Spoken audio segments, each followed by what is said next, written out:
Hello, welcome back. We're on to chapter 11, The Black Death. All the kids in the class started sniggering when the headmaster used the word dropping, except Zoe. Did someone do a poo on the toilet floor, sir? Asked one of the boys, laughing. No, not a human dropping, an animal one, shouted the headmaster. Mr. Bunsen, the head of science, is studying it now to find out what animal it came from. But we suspect it to be some kind of rodent.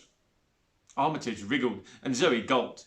A road dropping must have plopped out unnoticed on the toilet floor. Stay very, very still, Armitage, thought Zoe.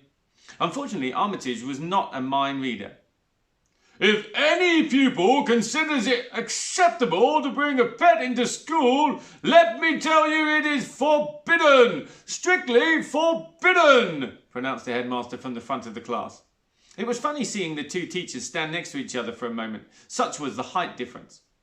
Any pupil found smuggling an animal of any kind into school will be instantly suspended. This is all. With that, he turned and left the room. "Oh, masterful Mr. Grave, goodbye," called Miss Midge after him. She watched him go wistfully. Then she turned back to her pupils. "Right, you heard Colin, Mr. Grave. It is forbidden to bring pets into school." The kids all looked round at each other and started whispering. Bring a pet to school? Zoe could hear them saying to each other, Who would be so stupid? Zoe sat still as she could, staring forward in silence. "Silence!" snarled Miss Midge, and there was silence.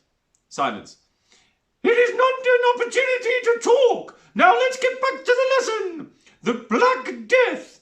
She underlined those 3 words on the board. "So, how did this incredibly deadly disease travel all the way from China to Europe? Anybody?" asked the teacher without turning round. She was one of those teachers who asked questions but didn't wait for answers.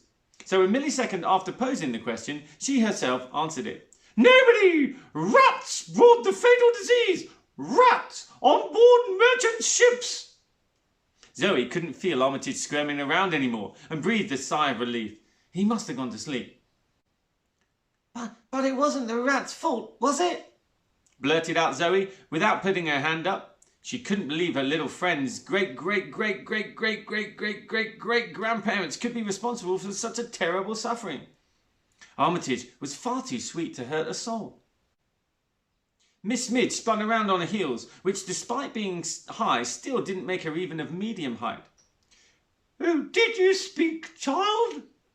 she whispered, as if she was a witch enchanting a spell. Yes, spluttered Zoe, now beginning to wish she had kept her mouth shut after all. Forgive me. I just wanted to say, Miss Midge, that you shouldn't really blame the rats for this terrible disease, as it wasn't their fault. It was the fleas catching a free ride on their backs that really to blame. All the kids in the class were now looking at Zoe in disbelief. Despite this being a rough school, the teachers often having to leave with nervous breakdowns, no one ever interrupted Miss Midge, especially not to spring to the defence of rats. The classroom fell deathly silent. Zoe looked round. Every pair of eyes in the room was now glaring at her. Most of the girls looked disgusted, and most of the boys were laughing.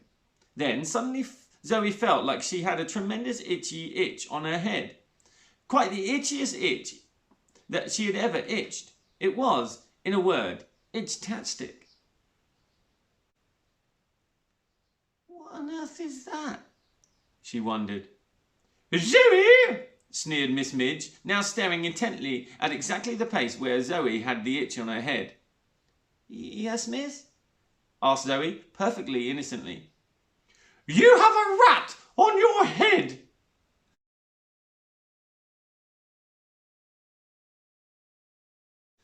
Wow. Oh dear. That's embarrassing for her. Okay, let's find out what happens to Zoe next time.